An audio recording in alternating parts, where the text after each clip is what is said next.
Okay, can you folks hear me? My name is Brad Klodt, and I guess we'll get this session started. I am the current president of the Iowa Mormon Trail Association, which we're kind of centered in Corydon, but it's open for folks all over the lower part of the state, especially, or anybody with interest in the Iowa Mormon Trail. Right now, we're kind of focusing on the original Pioneer Trail, runs from Nauvoo here to Council Bluffs, but I'll get things started. Over here to my left is Jane Briley. Jane is a retired school teacher, longtime history buff, has always enjoyed history. She's a former president of the Iowa Mormon Trail Association and our current secretary, and she'll get things started. She'll kind of give you a brief introduction to the history of the IMTA. I hate to tell you that I'm going to be reading most of my stuff because we got kind of a time crunch here.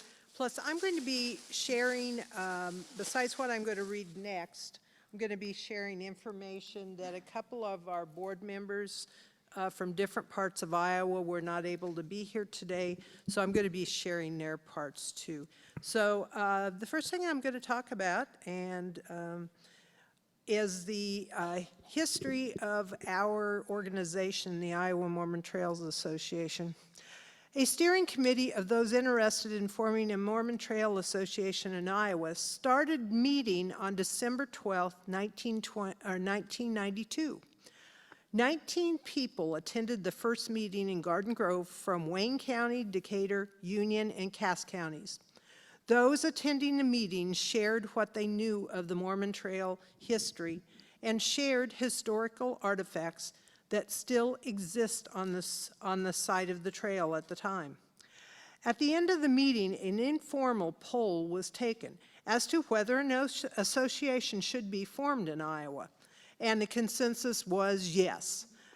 At the February 1993 meeting, Mike Dewey of the National Park Service and Dennis Hilger of the Southern Iowa RC&D office attended. The Mormon Trail Association, the Mormon National Trail was authorized by the MPS in 1978.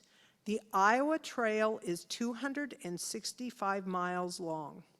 National Park Service goals were to develop an auto tour route on the Mormon Trail through Iowa. And you can see on the Mormon Battalion table, she's got one example of a book that you can get.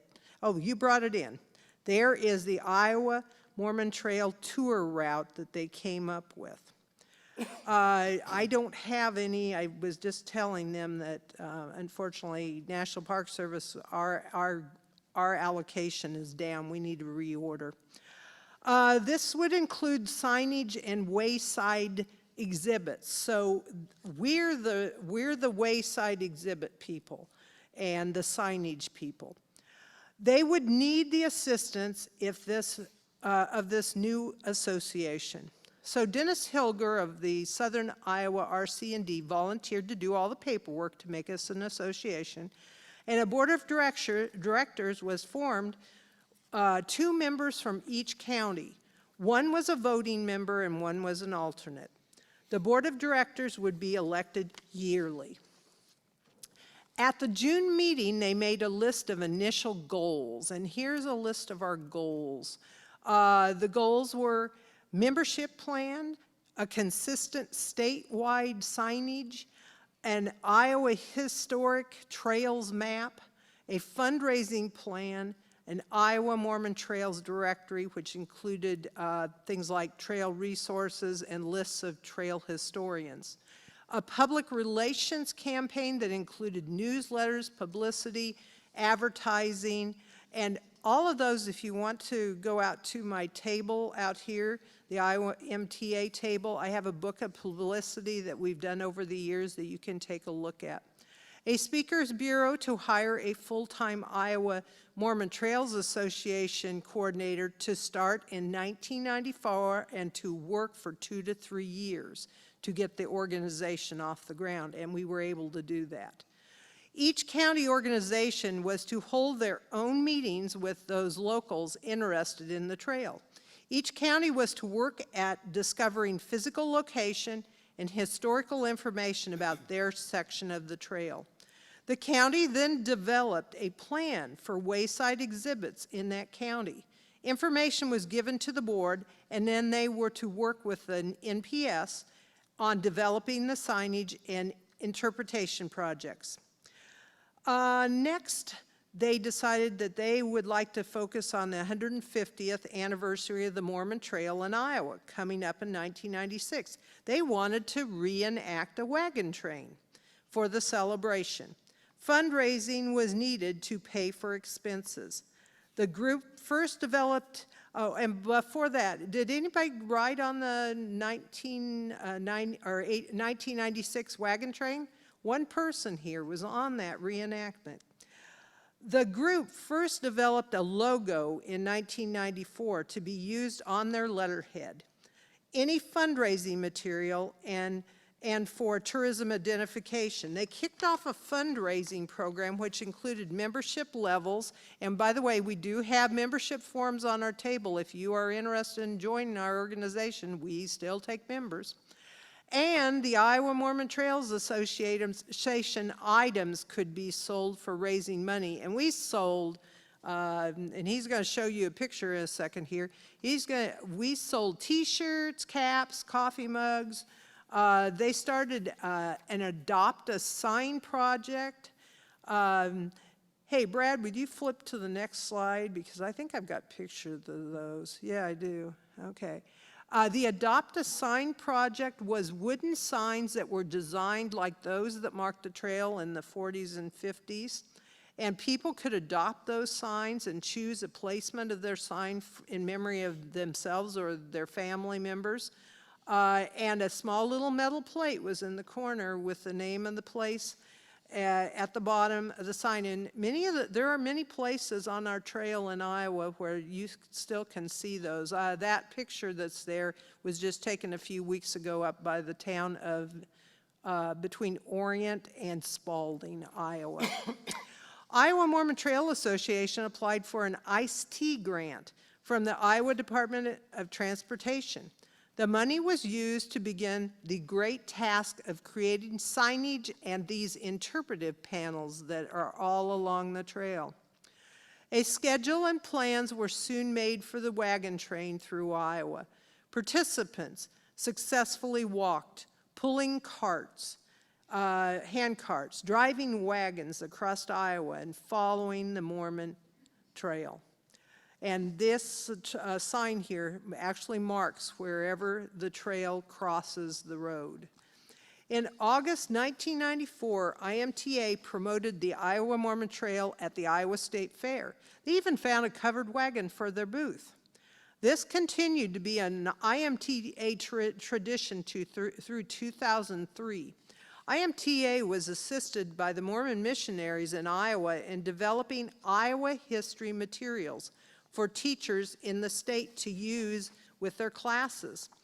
Their finished school project was called Value Stories and was distributed to Iowa elementary teachers in June 2000, and there's a copy of the Value Stories on my table out in the hallway.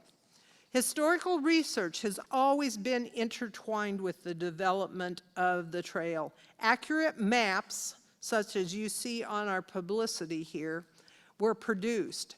Their first map brochure, and that's the red and gold one, was released before the 150th anniversary of Iowa statehood in 1996. County organizations in Cass County and Pottawatomie County were writing their own grants to further develop the Mormon trails in their areas. The ferry house at Lewis was restored, and a reproduction of the Kanesville Tabernacle was built during this time. Following all the excitement of the wagon train reenactment and the history symposiums during 1996, bus tour companies started showing up at the Mormon sites in Iowa. The IMTA members wanted the visitors to have a meaningful experience and started putting together bus tour packages to be given to tour companies all over the country. IMTA also joined a local Iowa group called the Marketplace Bank Club to help bank clubs plan tours that included the Iowa Mormon Trail. Besides having a great partnership with the National Park Service, members of IMTA had regular conversations with the Iowa Tourism Office and the State Historical Society of Iowa, forming very close partnerships. In 1997, Matt Chatterley of the Des Moines Register took an interest in the Iowa Mormon Trail when he was asked as a graphic artist to design the drawings of all those interpretive panels at the Wayside exhibit that gained his interest.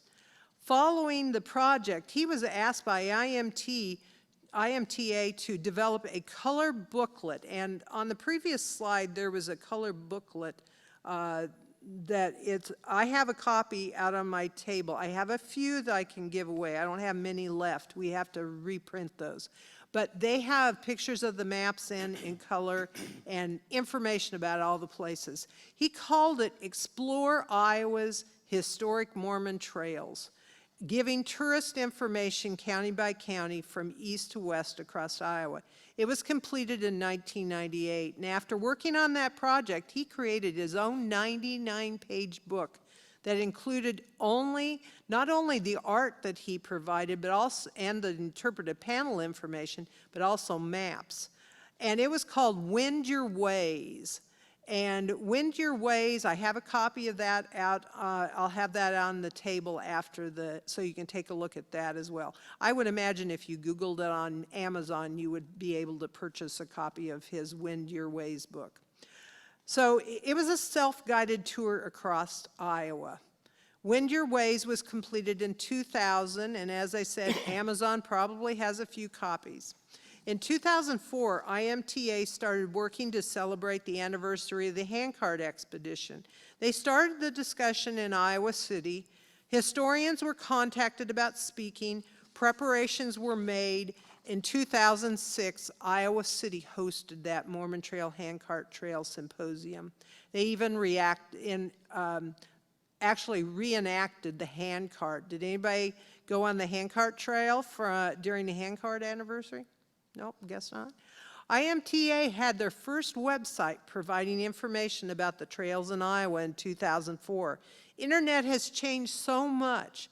IMTA is working on social media now. Facebook seems to be a better way to share the information. So we at this time are working on developing our Facebook page a little bit more. Also, IMTA has signed up for Amazon Smile. This is an account where if you purchase something from Amazon, you can choose a group to help financially, and we hope you could choose us. Amazon donates to us a little bit of what they made off of you. So keep that in mind when you're purchasing something from Amazon. Go to Amazon Smile and pick Iowa Mormon Trails Association. And it helps us do projects along the trail.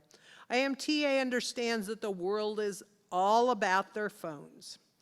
QR codes are now the way to go.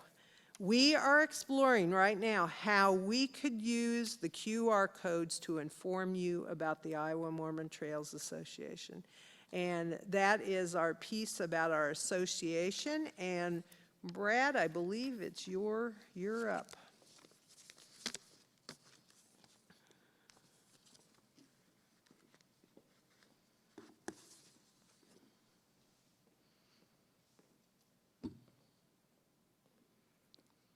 My interest on the Iowa Mormon Trail's kind of gone back a few years.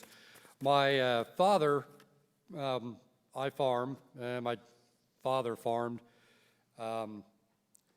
He purchased a farm in 1970, and on that initial 240 acres of property he purchased, we had heard there were 2 Mormon graves back in a 130-acre timber that was part of a larger 800-acre timber that we owned.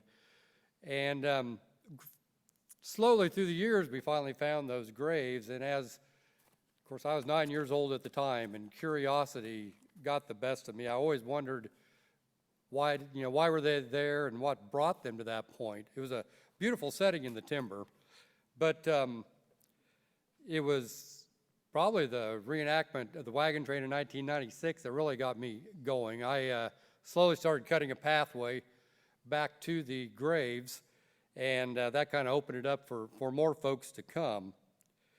And as more people came, the interest grew. And I got to know Leon Wilkinson, who at the time, he's a former president of the IMTA.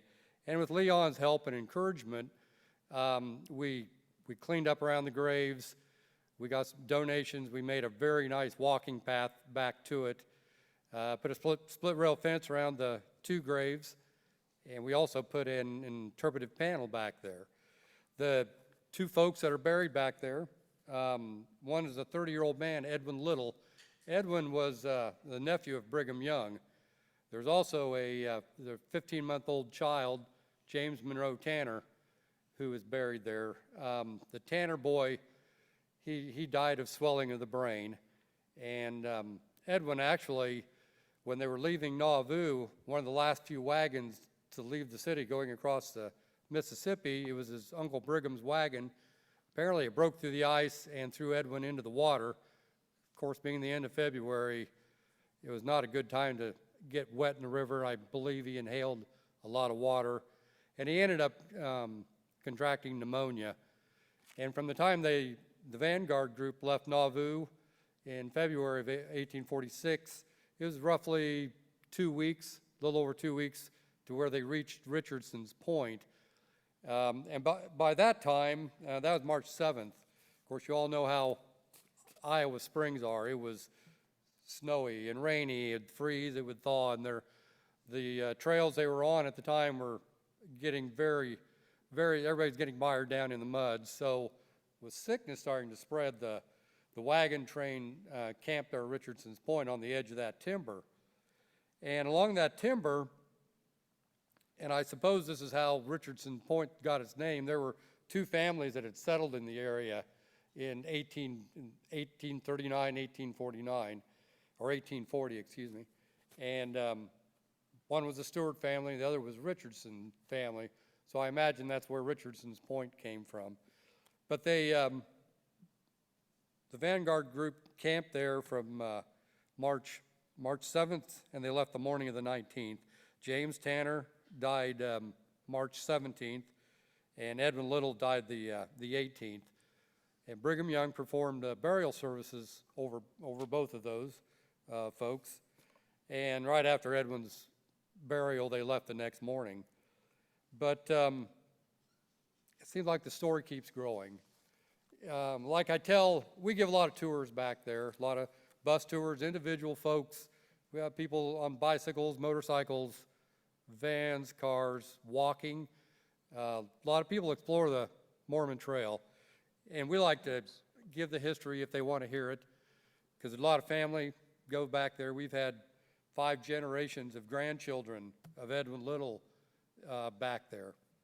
So we find that very rewarding, be able to help folks go back and see where their ancestors are buried. And we learn as much from them as hopefully they do from us. But it's not just what I tell a lot of groups that come in. I said, you folks are lucky. Your church history, you don't have to go halfway around the world. Your church history is in your backyard. And those 2 graves in our timber, it may be your history, but it's also so many other people's history. It's our neighborhood history. There was an elderly gentleman who lived right up the road from the graves. When he was a young boy, a little after the turn of the century in 1910 probably, went to a country school. They'd bring their teacher and the kids would go back and put flowers on those 2 Mormon graves. And he had great interest in those graves, and he helped a lot of people to find them. But so it's neighborhood history, it's county-wide history. The Mormons, they came through Van Buren County for years, and a lot of history, a lot of burials, and other in other cemeteries in the county. They build a lot of structures. A lot of beautiful brick homes in the area are due to the Mormons, that 1846 group. It's state history. The Vanguard group came through in 1846, same year Iowa became a state. It's American history. The Mormon Trail opened up western expansion. It sped up the whole process. A lot of times it runs concurrent, excuse me, with the Oregon Trail. And it's also world history. The Tanner boy, his descendants came over on the Mayflower, and there was a lot of folks that came over from Europe that came through that area. So sometimes you look at a small piece of pie and it's a whole pie. These two little graves have kind of encompassed the world if you want to look at it that deeply. But as time progresses, we have kept learning more about those two graves. In 2016, the Iowa State Archaeological Department contacted me, and they wanted to search and research the ground where Solomon Richardson had a cabin, one of the first cabins in the county, which was straight, about a half mile south of the graves. And they took pottery, glass shards back, and they dated them, from the 1830s, 1840s up to 1910. But one of the gentlemen who was there with the archaeologist, he was donating his time. His name was Michael Zaws, and Mike is a pretty well-known amateur historian, Iowa historian, and he had worked some at Mount Pisgah also. But Mike said, you ought to douse this area around the graves, or witch it, whatever you want to call it.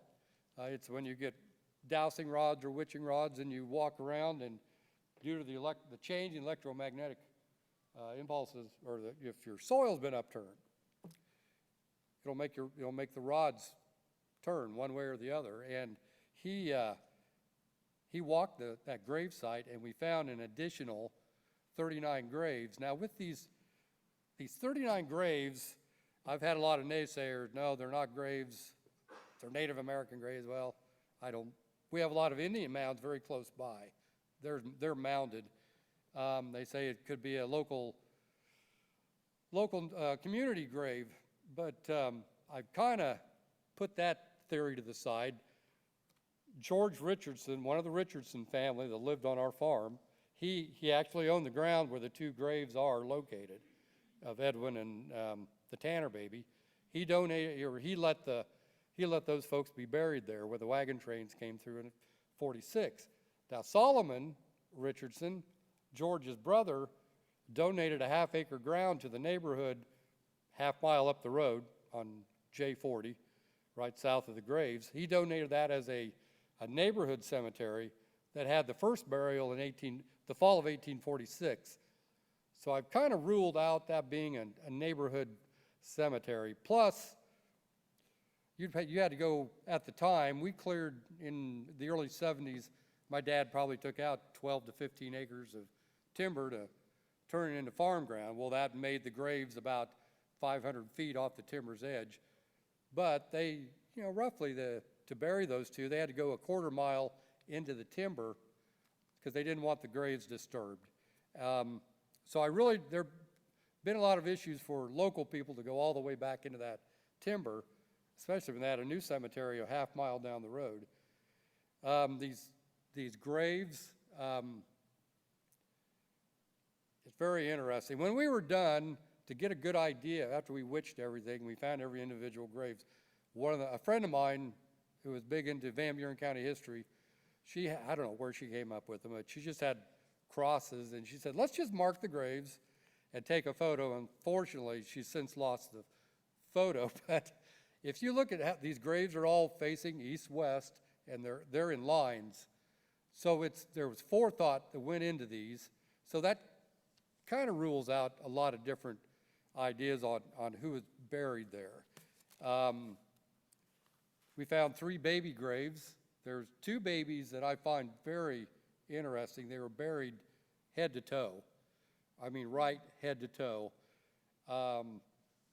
We also found on top of those graves, several inches under the soil, were granite rocks, which were, they're field stones, but they were totally out of place. This little cemetery is on top of a ridge in the middle of a timber. Now behind that ridge is deep, deep gorges, which the glaciers have carved out years before and dumped all kinds of rocks, including granite. So on top of these ridges, there's no granite, but you find down in these ditches there are a lot of granite. So they were purposely laid there on top of those child's graves, which I find fascinating. And the question came up also, well, you know, why would there be an additional 39 graves and you think they're Mormon graves? Well, also when the archaeological department and Mike Zaws were there to check and document where Solomon Richardson's cabin was, Mike also we found the original big L-shaped cabin, which was Solomon's, and he built that in 1841. Off to one side of that, we found 6. They were probably outhouse privy pits at one time. Behind the cabin, found 8 to 10 12-foot by 30-foot structures. They were side by side, and they kept going back. Those were, everything I understand, those were dog trots. We found remnants of more dog trots to the north of of Solomon's cabin, but they'd been disturbed when they built the road through there. But what puts credence in witching, Mike Zaws, he'd be walking along and his wires across. He said, dig right here. I said, okay, what am I digging for? He said, you were going to dig up burnt stone, limestone, rocks, and brick. Sure enough, I would. He said, okay, step on up here. He walked up there. He said, dig here. I digged up the same thing, burnt rocks, bricks, and limestone. I said, what am I finding here? He said, well, these dog trots, as they're divided into 4 rooms, said every room had a fireplace. That's where each room had a fireplace. Fascinating, just fascinating. And so we found several of those. We found 2 more small log cabins, just basic 18 by 19 foot cabins. Behind that, we found a 30 by 60 foot structure, which probably was a barn, and there's also a big well behind all those structures. And I asked Mike, I said, why, I understand if you can witch and find a grave, but how can you find a building site? He said it works basically the same way. With the weight of these log structures, it compresses the soil, disturbs the soil enough that you can pick it up by witching. So Richardson's Point has never really been documented as a way station, but I have since found, if I can find my notes, there was a book written in 1943 by Bernard Devato. The name of it, which is kind of fitting for the symposium, it's The Year of Decision, 1846. And in that book, he talks about, it's different sections. There's chapters about Iowa becoming a state in 1846, and it also talks about the Mormons' trek westward. But then he goes into talking about the way stations, explaining what way stations are. And he stated in Iowa, there were 3 well-known way stations, and the most well-known, of course, being Garden Grove and Mount Pisgah, but he also plainly states Richardson's Point. And that's never been brought up much. There is documentation. It was used as a stopover point from 1846, of course, up into 1852, 1853. As there were a lot of converts from the church in the late 1840s and later on, they'd come over from Europe on ships, and they'd come up to New Orleans, come up the Mississippi, offload at Keokuk. And Keokuk is not very far across the river into Iowa, across the Mississippi from Nauvoo. But they would offload in Keokuk, form up companies, and then they'd follow the old Mormon Pioneer Trail. And now this is theory. I cannot find, this is an ongoing research, which I just love. I think it's time to move on. What's that? Time to move on. Okay, well, so probably real quick, the graves came from this way station, so this will be continued hopefully. So thank you.